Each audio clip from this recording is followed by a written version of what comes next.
Okay, it's just like a little update of things that I'm doing. Starting on I think Wednesday, I'm going to be starting teaching classes with the Circle of the Silver Veil, which is my friend's coven. My first class I'm teaching is making spell stones. I usually only teach very basic classes because I don't feel like I could really teach somebody anything more than that if it's not like a one-on-one basis or anything. I'm not the type of person. Okay, here's a background for it. I don't like teaching because I don't feel like the majority of the students listen. I feel like they go there and they either take the information, take your experiences, and regurgitate it to other people and never practice it, or they don't really take in anything that you're saying. They're just kind of like, show me how to make this, I'm gonna go make it. Like when I've taught oils and stuff before. And not all the students are like that. Some students are like, oh God, I really got a lot from that, or I really had a good experience with that, blah, blah, blah, blah. But still, I don't do more than basic classes. I've taught oil making, incense making, I'm doing a poppet making series with my friend Lorraine. I'm teaching how to make Scandinavian yarn poppets, felt bosom buddies, which is the little things I used to sell on Etsy, but they took way too long to make. So it was hard for me to like keep, like as soon as I put one up, they'd sell. So I'm like, oh God, I can't make those fast enough. So just turning into this anyway. And then I'm making clay poppets, and then she's doing crochet little poppets that we're gonna be stuffing. And I'm also teaching her personal students that she has for her like initiation degree classes, like her first years and her second years. I'm teaching a metal magics class because we're talking about, I was talking to her about Viking knit. And if you've watched my other videos or know about my stories, you've seen my Viking knit that my friend Dana taught me. And like the healing properties of the copper that I'm using. And so she's like, oh, well, I'd like for you to come and teach about like metals and crystals. And I'm like, I don't use crystals. I only know a few tricks for like opening them. Really, they're not really my thing. I'm like, but I do know about metals and basic things about metals and some history about different metals used in magic and whatnot. So I'd be happy to teach about that. And then I went to go to bed last night and I was laying in bed. I was like, God, this class is gonna be so short. Like, I'm like, what am I going to talk about? Brass, metal, or copper, silver, and gold? And I was like, what about brass? Could you use tinfoil in magic? Blah, blah, blah, blah. You could use this and this and this. And what about weapons and spiritual tools and jewelry and using it on different things? And I'm like, oh my God, there's so much that I can talk about. So I was hoping to record that class, but the flip cam that we have doesn't work anymore.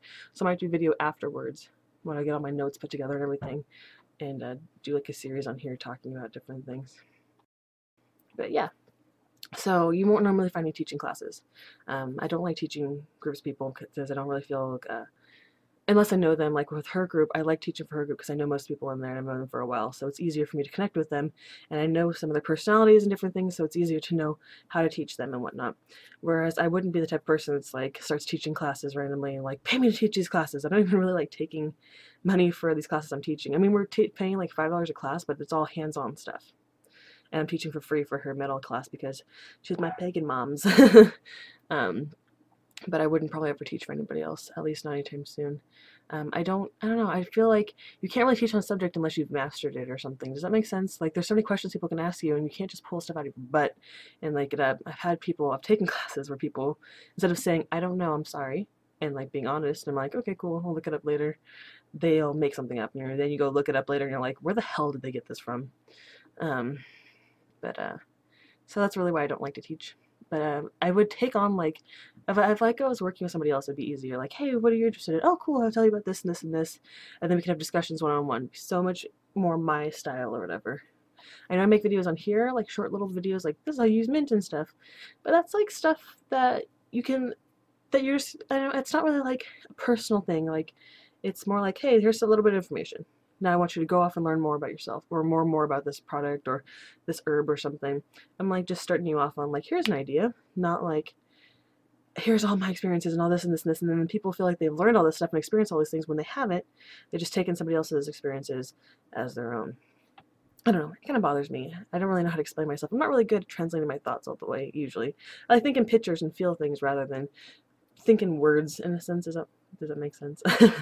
But anyway, if you live in San Diego, I'm going to be teaching these classes. They're going to be in Santee, Poppet making series and making spellstones. I usually try to record my classes just to share on here, but I can't anymore. So you can always contact me though, and I'll recommend books or talk to you about certain things and stuff if I can. Try not to contact me on YouTube. I never get the messages. I don't know. You can always try and contact me on Facebook. I don't add people to my personal page. But you can contact me at Karina Young. I live in La Mesa, so you can find me that way. Or through any of my other personal or persona profiles like Katla Haza or Mina Kaiser. So, yeah. Or even on my Wellens Bindle page, The Wellens Bindle. And that's it. Just a little video talking about certain things coming up and a few feelings I have, I guess. I don't really know what else to say. I'm going to go apply a couple places today, so I should have dressed up a little bit more, but it's cold and they're not really like high-class places. I'm like, I think one of them's Dollar Tree. It's funny because I like feel like I'm more on a spiritual path than anything else. So these places, working at these places don't really bother me. But I'm kind of like, I wish I could live off doing my spirituality. If that makes sense. But I think most people feel like that way too in the pagan community. So it's not just me. I just want this job so I can go back to school. Really. So I can start paying off things. And that's my life update for today. Thank you for watching.